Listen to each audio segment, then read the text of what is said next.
Well, good afternoon all, and welcome to Good Moves. I'm Ian, I'm your host. And so, if you saw my last video that featured a game between Tiger and Petrosian and Powerbenko, if memory serves, played in Budapest 1955. And in that, we saw Petrosian make rather short work of Powerbenko's Nimzo Indian defence. Well, the Nimzo Indian defence was pioneered by the late, great Aaron Nimzowitsch, who was one of the most prominent grandmasters in the early 20th century. And we're going to look at a game today played by Nimzowitsch himself, employing his own defence against a master by the name of Matttison, who I don't really know anything about, so I can't tell you much more about him. Nimzowitsch, however, along with Richard Reti and another master by the name of Breyer, that's Breyer, were essentially the pioneers of the so-called hypermodern school of chess, which was in direct contrast to the classical school. And basically, the difference really was, was one of approach. So the classical school, which up till the time of Nimzowitsch and these other players had really, gone unchallenged, basically held that the right way to play chess is you occupy the centre with your pawns, and you then bring up, your pieces behind them and proceed from there. So Nimzowitsch basically argued that that's not, there's more than one way to skin a cat, and that's not necessarily the correct or the only way to play chess, and that you don't necessarily have to occupy the centre with pawns. You can observe the centre with your pieces. And you can indeed use your pieces to restrain your opponent's, central advances. You don't need to use pawns to do that.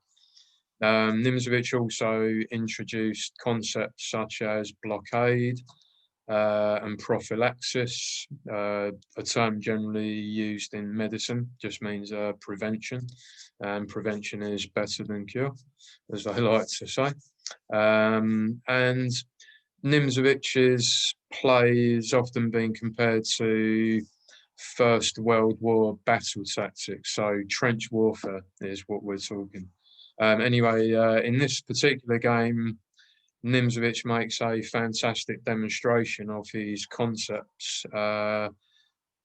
great use of his knights in particular, and it was known he was one of those players that generally had a preference for knights over bishops, and conversely, there are players who prefer bishops over knights. It's all a matter of taste and style. So anyway, he makes very short work of Matttison in this game and forces Mattison's resignation after a mere 23 moves. Quite an amazing feat. So I'm going to bring up my board and we can take a look at this game. And I'm just going to pop myself up there in the corner and fractionally, and there I am. So Matttison playing white opens with d4 and knight f6, c4, e6, knight c3. And so basically with this move, so already we see this classical approach by white, two pawns occupying the centre. This is a perfectly valid way to play. It isn't that one approach is better than the other. Both approaches have their merits. And partly the beauty and the allure of chess is the enormous scope it offers for creativity and individual expression. So with bishop b4, basically, and this is the same sequence. So this is essentially the beginning of the Nimzo Indian defence, as it's called. So basically, with this pin, black momentarily restrains whites from playing the pawn up to e4, setting up a very impressive pawn centre. So the point is, as I showed in the last video, e4 not possible to play straight away, basically because that just drops a pawn. The knight on c3 can't take, of course, because it's pinned. So therefore, white must play something else. So knight f3. And Nimzowitsch wastes no time here in taking this knight and doubling white's pawns here on the c file. And I said a little something about these in the last video, and it's that at this stage in the game where there are several pieces still on the board, those double c pawns aren't a major concern.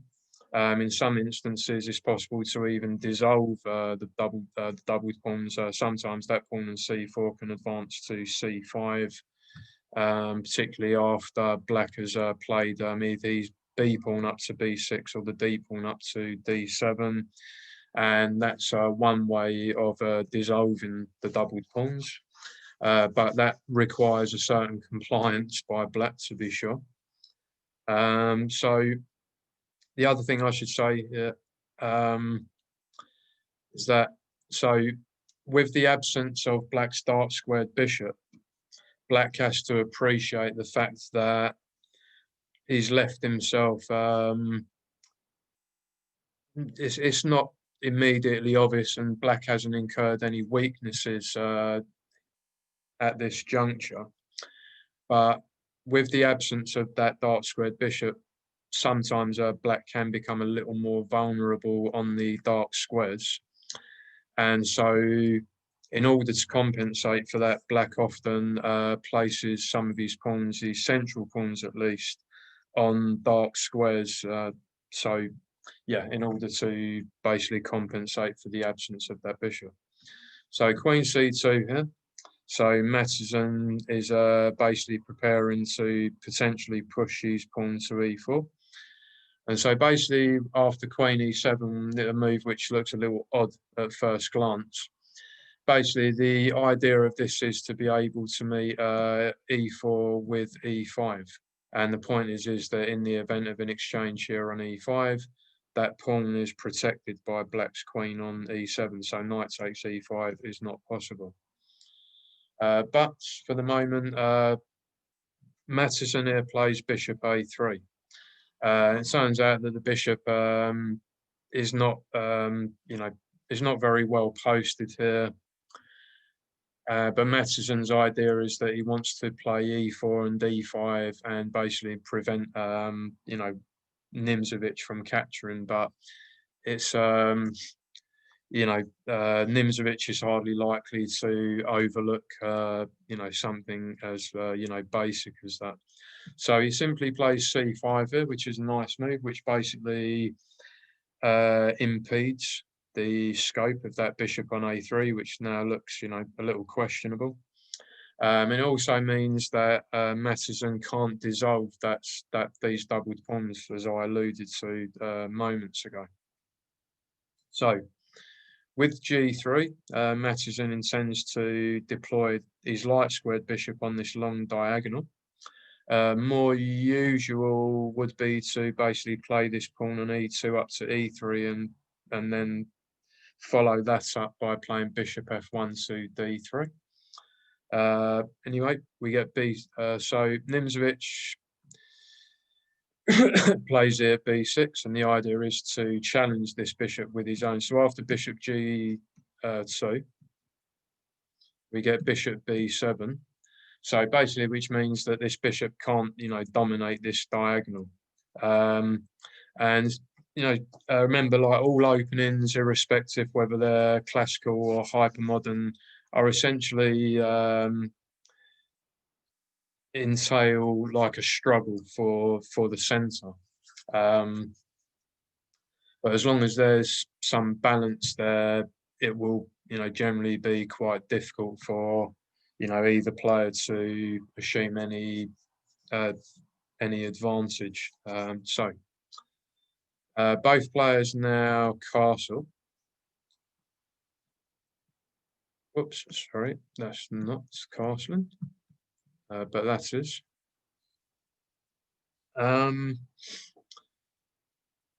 And so basically here, because of, I mean, notice the control that Nimzowitsch exerts on the central e4 square with this knight on f6 and the bishop on b7.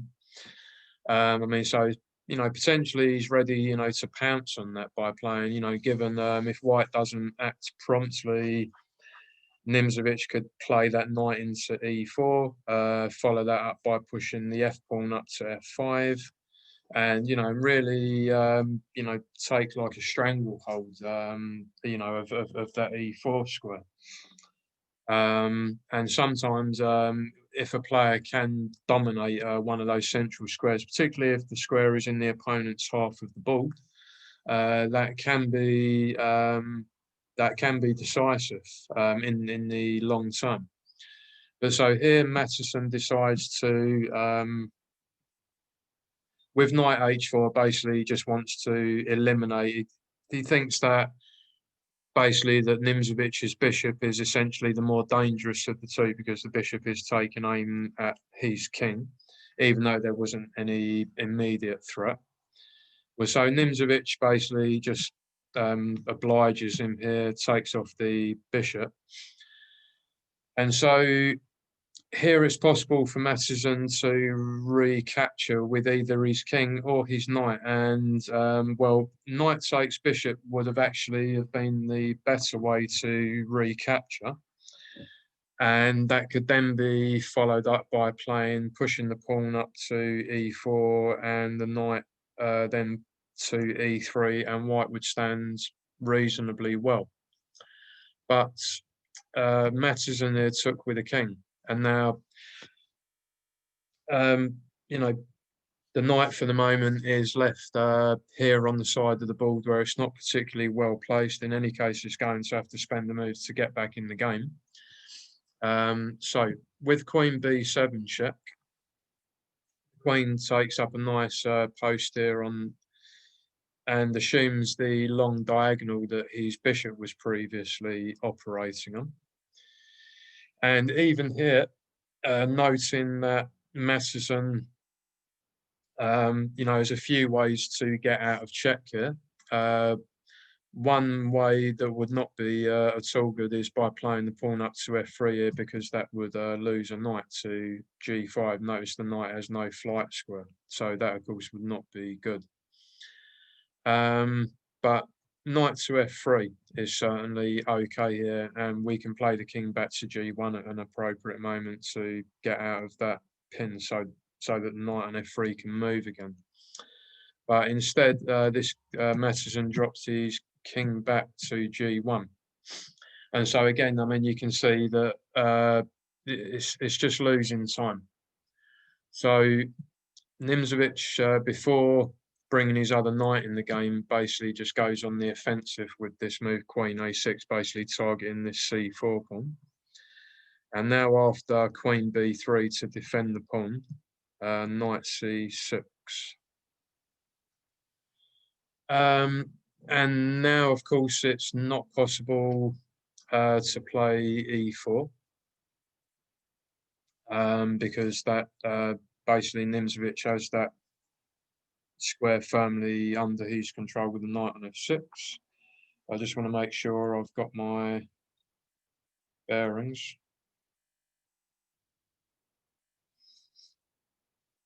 So, yeah, okay. So basically, well, yeah, so there's a threat here now to take this pawn on d4. So notice basically that's under attack twice by the pawn on c5 and the knight on c6. So Matttison has to decide how to defend that. Is he going to use a piece to defend that? Is he going to? You could try advancing with d5. So I'm just going to have a look at, because there are a couple of variations there, and I don't remember them all off by heart. So, but for instance, if white were to capture pawns here on c5, Nimzowitsch would basically capture back here with the b pawn.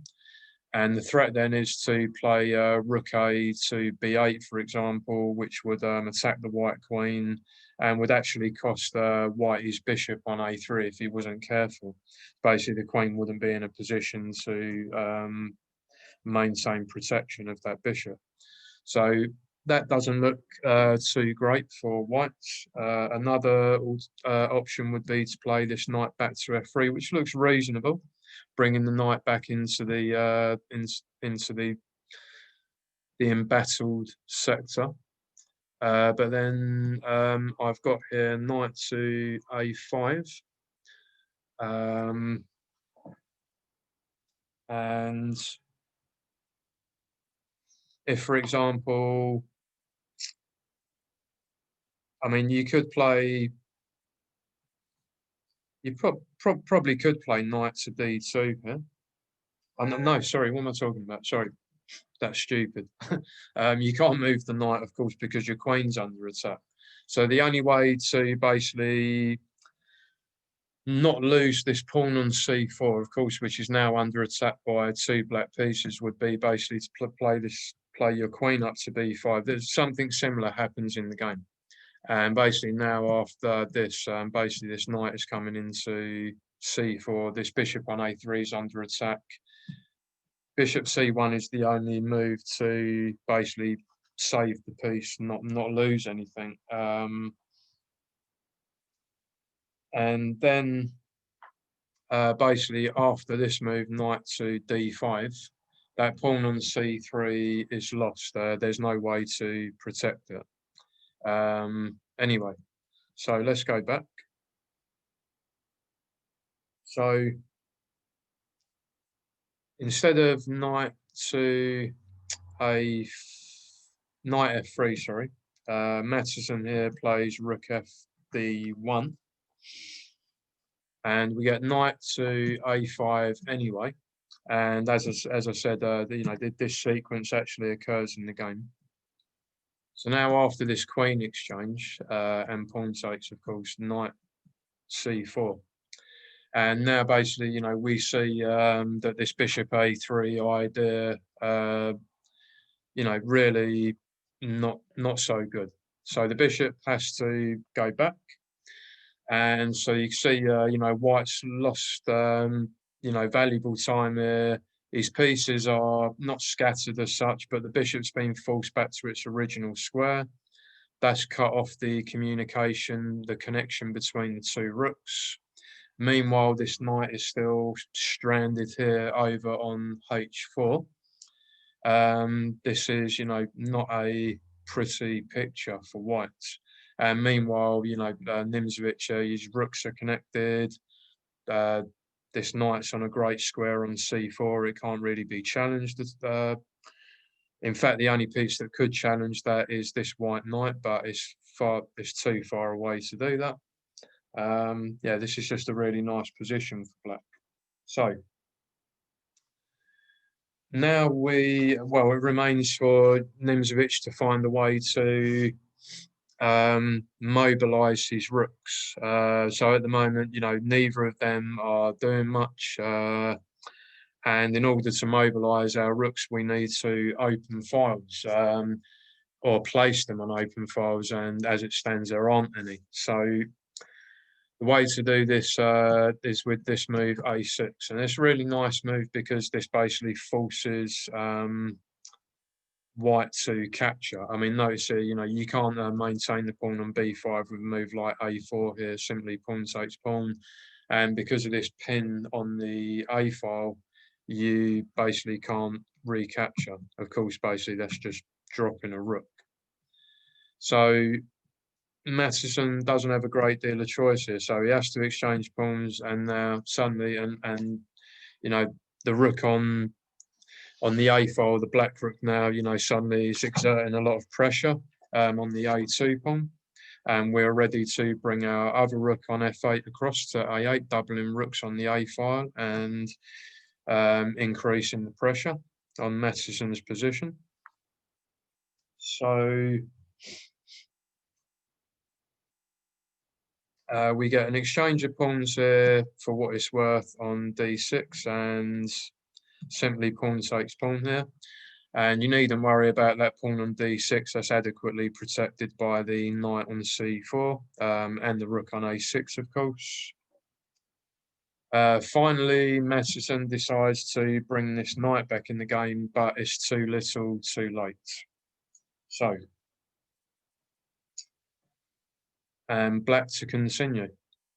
So, Nimzowitsch here plays knight to, let's just double check. Yep, knight to d5. So basically now targeting this pawn on c3. And the only way to defend this is by playing this rook up to d3. And now Nimzowitsch doubles rooks on the a file.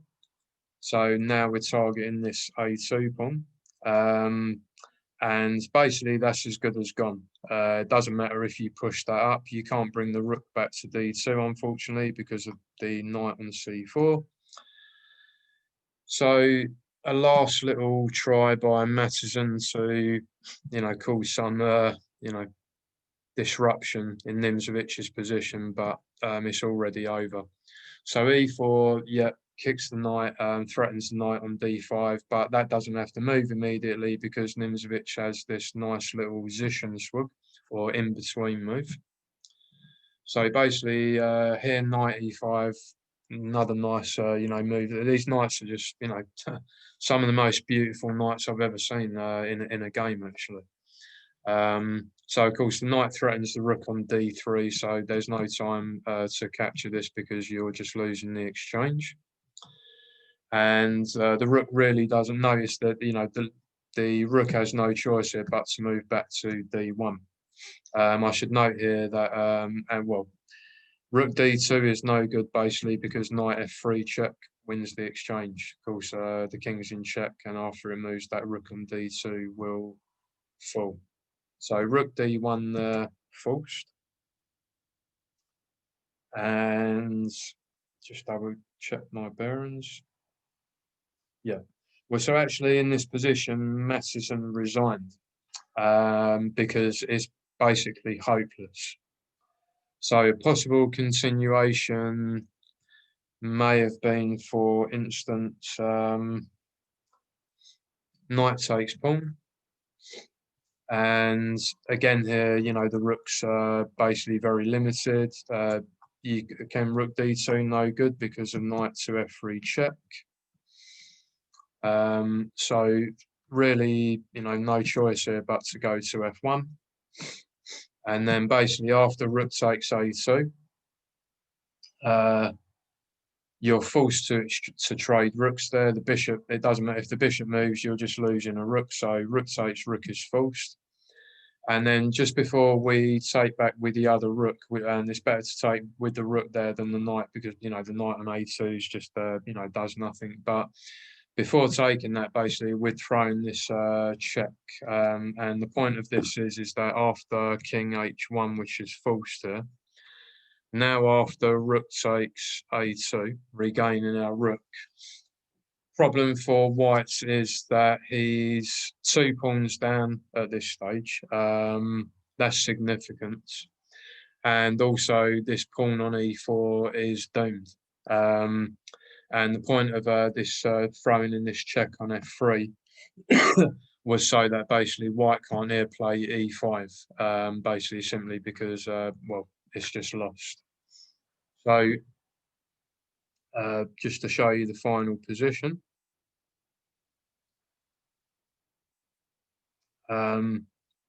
So yeah, so that was basically, that's the final position. Matttison duly resigned it. And yeah, well, I think the game speaks for itself. And yeah, once again, a real pleasure to be able to share my passion with you. And I hope you're all keeping well and safe. And yeah, take care, and I'll see you all again real soon.